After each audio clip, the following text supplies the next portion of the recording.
everyone. I'm Dana Perino, along with Judge Jeanine Pirro, Harold Ford Jr., Jesse Waters, and Greg Gutfeld. It's 5 o'clock in New York City, and this is The Five.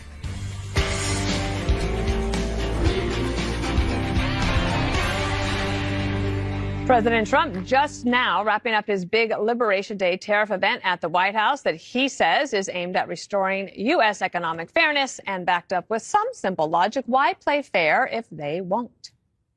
April 2nd, 2025 will forever be remembered as the day American industry was reborn. For decades, our country has been looted, pillaged, raped, and plundered by nations near and far, both friend and foe alike. This is one of the most important days, in my opinion, in American history. It's our declaration of economic independence. Production at home will mean stronger competition and lower prices for consumers. This will be indeed the golden age of America. Trade deficits are no longer merely an economic problem. They're a national emergency that threatens our security. You see the numbers. The numbers are so disproportionate. They're so unfair. At the same time, we will establish a minimum baseline tariff of 10%. I call this kind reciprocal. To any company that objects to our common sense reciprocal tariffs, again, reciprocal, back and forth. Back and forth, and I call this kind reciprocal. This is not full reciprocal. This is kind reciprocal. But for the Democrats who are opposed, well, they had their own spin on Liberation Day. This is not Liberation Day. It's Recession Day. It could be Obliteration Day. Big old fat tax day. Recession Day. It's a day of chaos and cost increases. Liberation from low prices, yeah. But is there an art to this deal? Israel is removing all tariffs on American products. Mexico won't go tit for tat with the U.S. on tariffs. And Ontario Premier Doug Ford says he is open to dropping tariffs. So here you go with this one. It's Liberation Day. I call it Termination Day. I think it's fair that you have tariffs on a whole number of products. That's right. And we'd be willing to take those off tomorrow if he took all the tariffs off. We are not the problem. Does President Trump know that you'd be prepared to do that?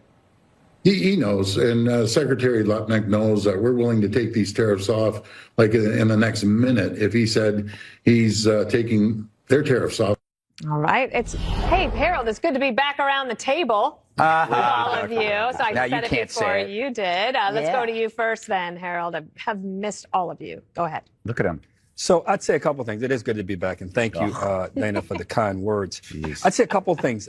I listened to the president today, and I am a believer that building, manufacturing, conceiving, conceptualizing, making, repairing more things in America is the best thing we can do for our country, not only for jobs, but for our national security. We got a big hint of that during COVID. There were parts of COVID that we agreed with in terms of our response. No one agreed with COVID, but the way we responded to it. And part of the response was to ensure that we wouldn't rely on foreign supply chains, largely Asian supply chains for our pharmaceuticals, to chips, be it potato chips, which I like, or semiconductor chips, which we all need. We saw a shortage of kitchen appliances being able to be produced, cars being able to be produced because we had a shortage of these chips. Joe Biden took a swipe at it and said, look, we're going to give incentives for industry to grow up here. President Trump has said, you know what, I'm going to use trade policy as a way in which to do this. And it's unclear to me how you use trade policy the way he's using it. We've certainly used tariffs in the past in a targeted way, and it has benefited our country to shield industries in our nation that were growing, that needed some help to ensure that nations wouldn't just unload mass amounts of their goods and really drown our industries out, including steel and other things. In this instance, we're talking about putting tariffs on items that we don't produce. So the challenge is, and I think we quoted some people, Senator Kennedy from Louisiana, who I agree with sometimes, I don't agree with at times. I thought he was interesting today when he was asked about tariffs. He said, in the long run, it will probably work. The problem is that in the long run, we're probably going to all be dead. So in the short term is all that matters. I think what he was trying to say in his own unique colloquial way is that we don't produce the things that we're trying to tariff against.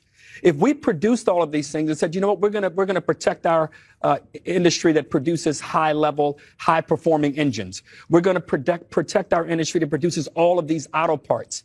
That'd be one thing, but we don't have the factories in which to do it. And in order to do it, we're talking 3, 4, 5, maybe as much as 7 years. And then I was glad to hear the president talk a little bit about our workforce. You have to bring workers in as well. So I hope and pray that what the president did today works. It's still unclear to me how it works.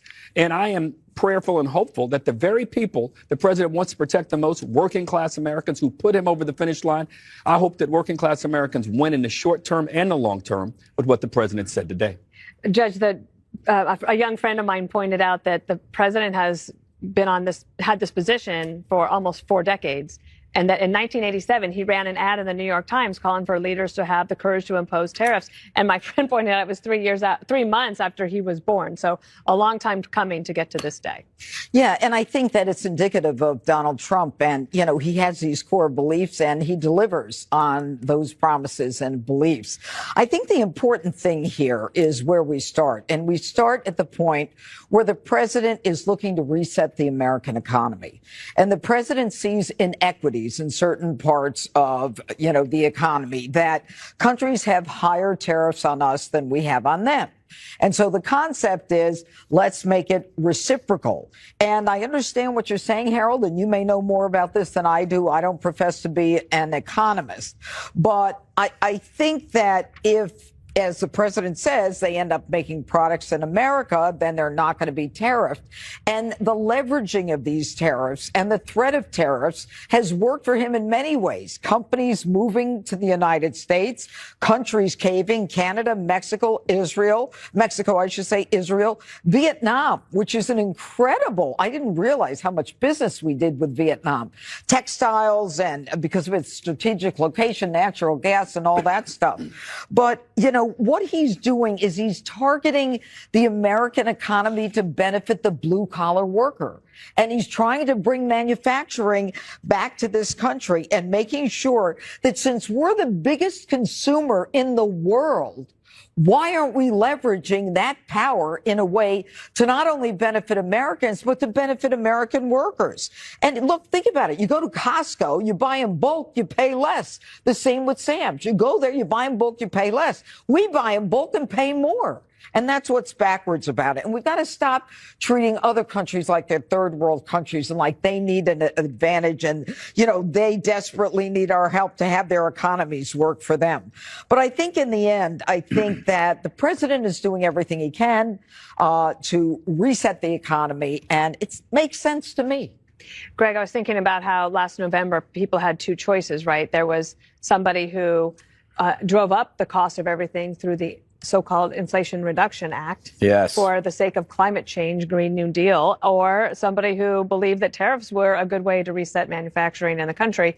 And they made their choice, and now we'll find out how it works. Yeah, it's very confusing when you notice that montage of Democrats. The Liberation Day was very, very confusing in D.C. because usually that means when Jerry Nadler forgets to wear a belt.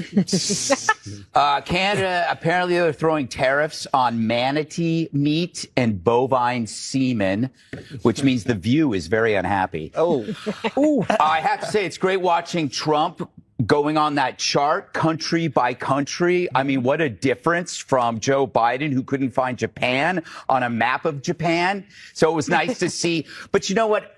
Harold is incredibly naive when it comes to tariffs, and it's almost precious to listen to him prattle on about it. Sometimes I just want to cradle him in my arms and go, there. But so let me explain tariffs to you, Dana, because sometimes you listen. It's all about negotiations. So let's say Dana on the 5 talks too much, and it eats into my time. So I call my agent. We talk about it. Agent calls the producers and said, look, from now on, Gutfeld gets 5 minutes of uninterrupted show time at the end of the show. Of course, the producers are terrified of Dana because she's a monster, but it throws everybody into a panic. So then there's a meeting. We discuss it. And after a compromise based on fairness, I decide to withdraw my talk tariff because a compromise has been made in which I gave up something that I never really had to begin with. Trump does this all the time. He creates an asset out of nothing and then trades it. It's amazing. It's amazing. He did that kind of like with Mexico, the implication of military force, and then he removes it. He did it with North Korea. He had this implication like we could bomb you, but we're not. Takes it off the table. Suddenly, we don't hear about North Korea anymore. So you could see that the operating system of Trump is reciprocity.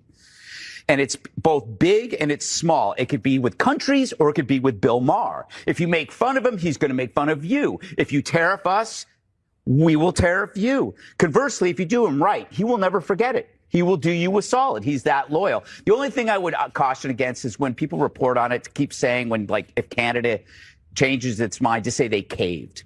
Because that's a big obstacle in this. The last thing you want to do is make negotiations seem like a weakness.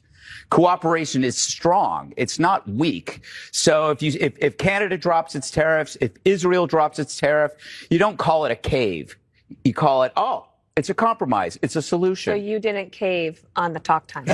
No, it was a solution. And by the way, that proves my point. She didn't really need to say that, did she? No, because no one thinks that I actually eat into your talk time. That's why I used you. I eat into his. Just kidding. Jesse Waters, final word. Well, that's because we don't know if Greg's serious about the talk time or he's just using it as a negotiation. The same thing's happening on Wall Street. Yes. They don't know if Trump is going to leave these tariffs up for years or if he's using them to negotiate those other countries to lower their tariffs. And you're already seeing other countries come to the bargaining table. And you've already seen $3 trillion of foreign investment come into this country. And that is more than Joe Biden spent on chips, infrastructure, and the Green New Deal. And that was taxpayer cash. And what did he build with that? He built nothing. Build back better never happened.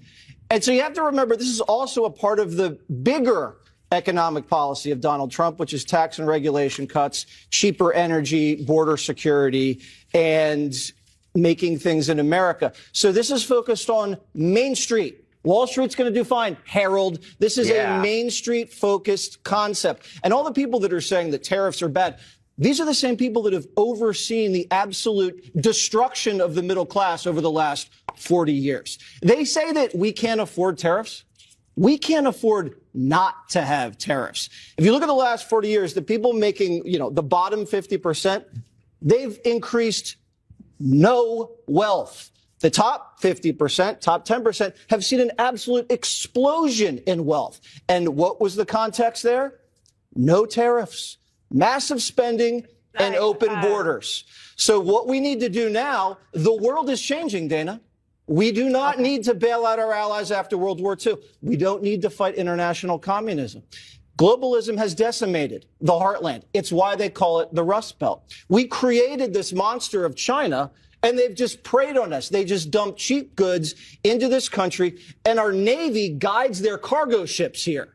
So that makes no sense. It's a national security issue. Like you said, during COVID, we have to make medicine here. If we're going to build ships, we have to do it with American steel. Everything has to be done in this country, especially chips. We can't rely on Taiwan. We're at an arms race here with the Chinese. That has to be clear. We used to be an industrial powerhouse, and that's how we won World War II.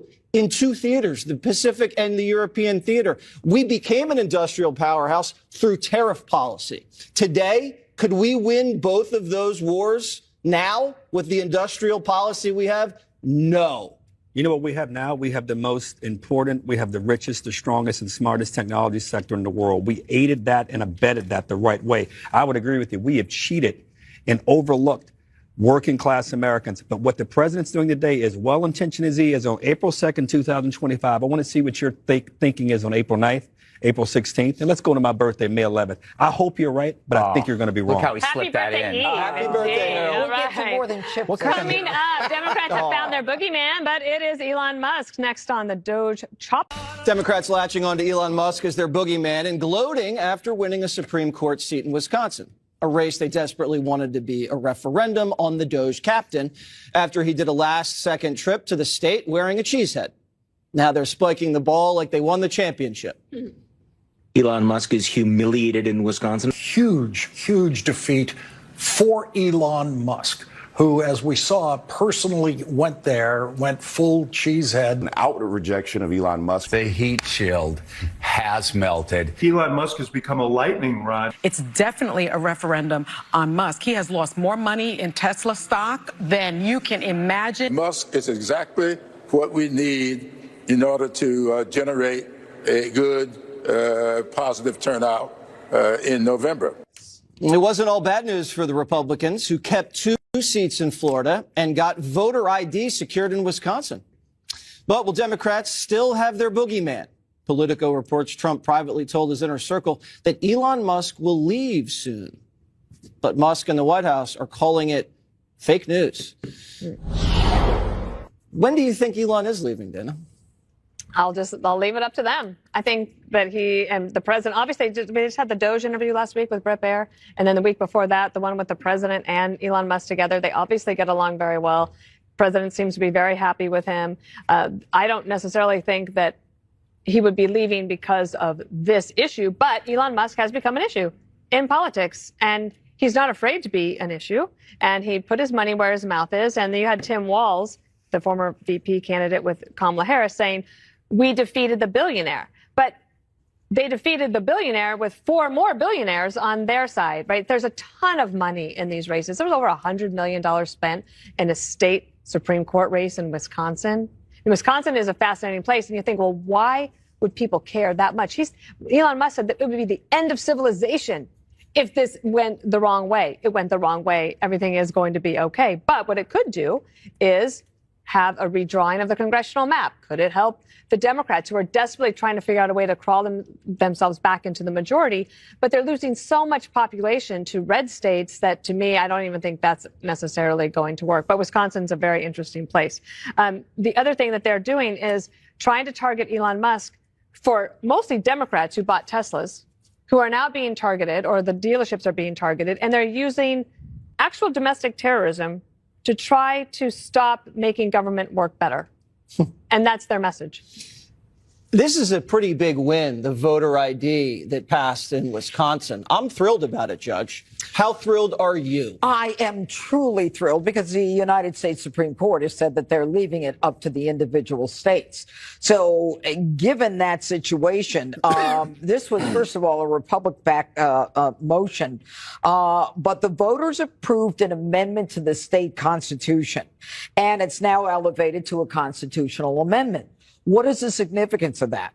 The significance of that is that the Democrats can sue till the cows come home if they come home in Wisconsin, and they cannot change a constitutional amendment. OK, so this is lockdown voter ID. It doesn't allow for fraud. You're not going to be able to bring in people who aren't entitled to vote, who don't have IDs. Let me just say about Musk. Musk is a special government employee, and as such, he has 130 days as an employee.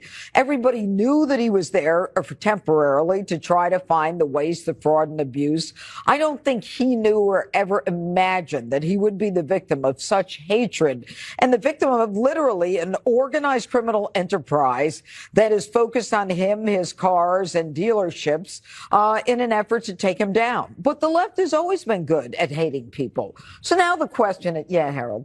So now the question is, who are they going to hate next? They can hate him. They can say it's his fault about what happened in Wisconsin. But let's be clear about that judge race. There are already 6 liberal judges, okay, and 2 conservatives. So that court has been a liberal court for a long time. And let's not make this bigger than it is, which isn't such a big deal.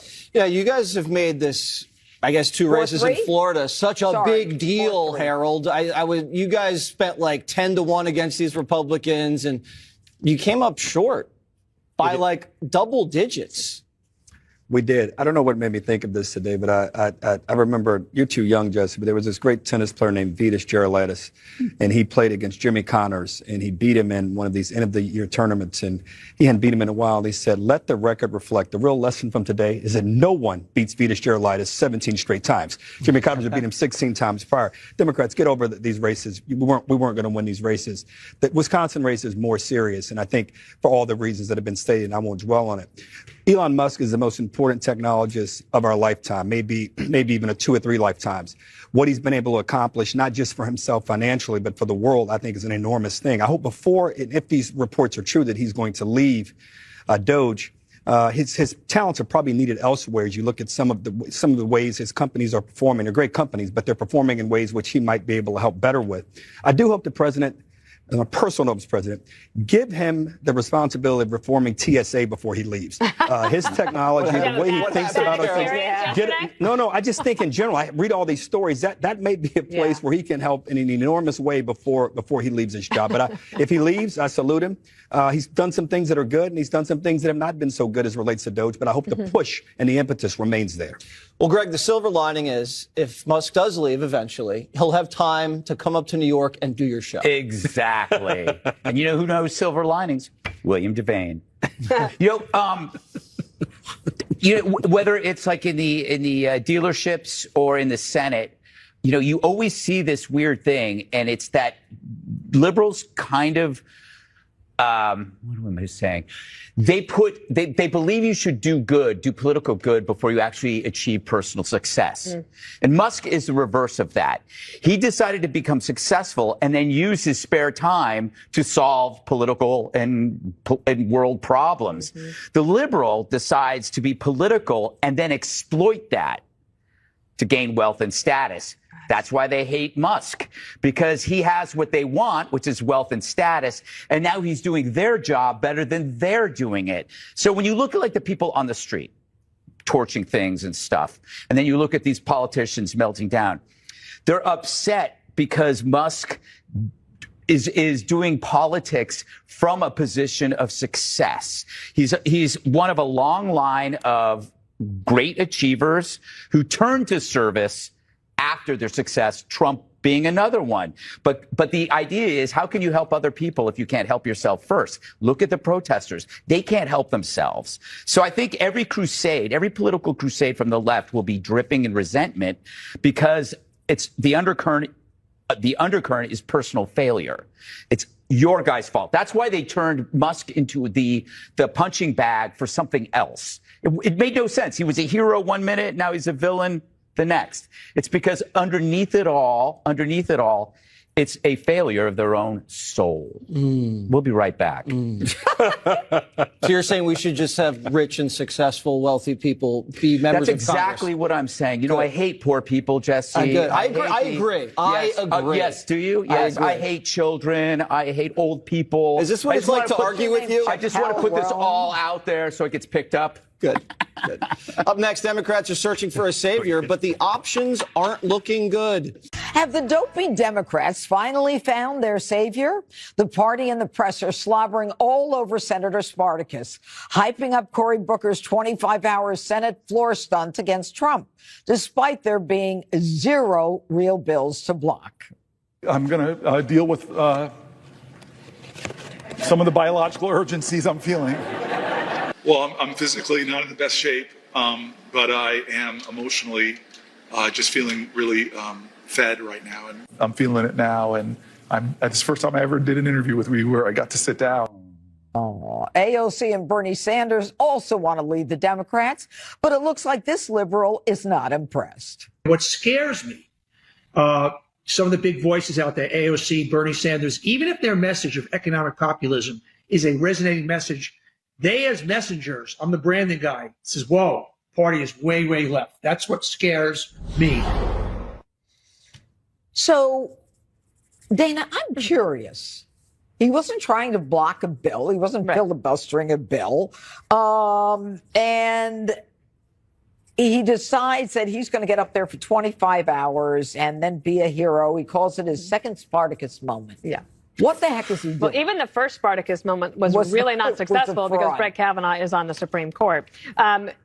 You're right. It wasn't a filibuster. It was like a feat of strength exercise. You remember last week we talked a lot about the performative cursing by Democrats because they said that Trump is Hitler. Elon Musk now is also Hitler, and they must burn the dealerships down. And so the Democrats are like, okay, we'll curse a lot. Okay, that's not working. How about I talk for 25 hours straight about something that no one will remember?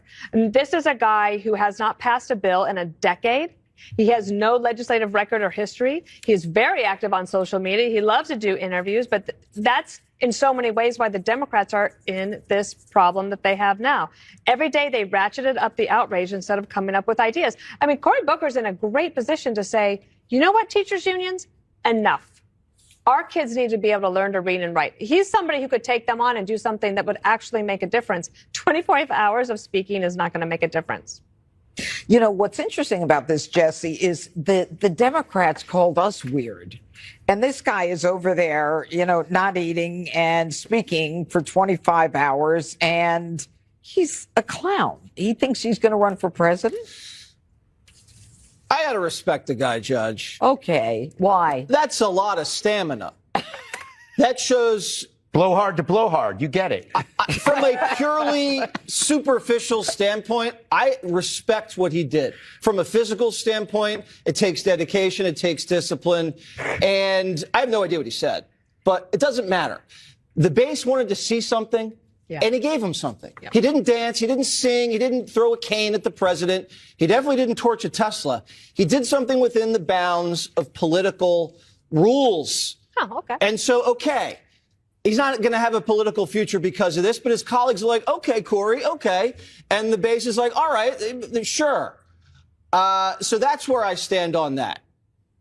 Okay. As far as AOC, she needs Wall Street money if she's going to take Schumer out. And Hakeem's going nowhere. And the squad is done. They need outsiders. They need people that are just coming from this way to show up on the scene, because what they have now, not going to cut it. You know, Harold, what Dana said is true. I mean, he could have picked an issue, any issue, if he's looking to run for president.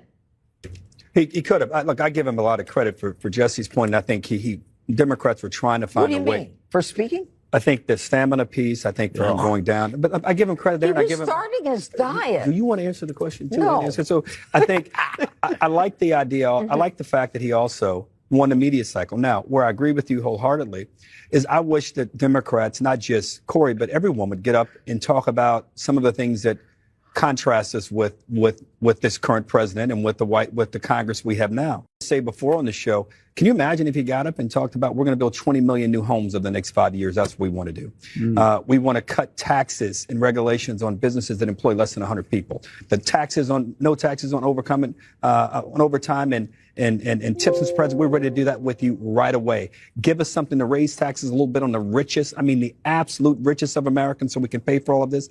These are the things we need to be doing. How do we build new naval equipment and army equipment and build a military for the 21st century? I would love to hear a little bit more of that, but I got to tell you, Democrats, I've been saying for a while, we need to do something different, and at least this was different. I give the senator credit on that You're giving away your platform, Harold. I want them to embrace it. I want somebody to run with it. Yep. Greg, can you talk for 25 hours straight? You know I can. Depending on what you have in the medicine cabinet. Bottom line, Cory Booker loves mentioning how much he cares. And what he's trying to present, and it's an illusion, that this is a sacrifice, staying up for hours, skipping meals, not peeing. But it isn't sacrifice if it's self-serving. Any more than starting a charity and paying yourself 7 figures is sacrifice. This was self-serving. And what you're doing is you're complimenting him on his attention seeking. Well, he won the news cycle. Well, if he spent 24 hours straight helping hurricane victims without a photographer in tow and didn't tell anybody about it, that would be sacrifice, not this. Showing people how much you care. You're an imposter. This was about as authentic as Dylan Mulvaney getting a mammogram. Look, the Democratic Party is anti-science, and that it's refusing its own survival instinct. If you get stabbed, you're going to bleed to death unless you apply a tourniquet. Well, they're bleeding, and they're pumping each other full of blood thinners. They aren't even trying to save their own party because they're dying of drama. This self-serving display of virtue signaling without policy, without ideas. You were saying, what was he talking about? What was he talking about? No, he was just winning the cycle. He's talking for 24 hours. And and he's a leader. He triples down on virtue signaling. Here's the thing. I go back, broken record. I blame identity politics. What is it? It's attention minus achievement. It's look at me, not for what I do, but for who I am. Isn't that enough for you to love me, to give me the fame and status I deserve? This entire party is is plagued by this disease, and they got to let go. I know why you're really upset. Why? Because your hero, Strom Thurmond's record was broken. Exactly. One of the most underrated gentlemen in politics. Kids, look him up. We should get to the break now. That's right. Ahead, the media is dumb and dumber, trying to act like they didn't cover up Joe Biden.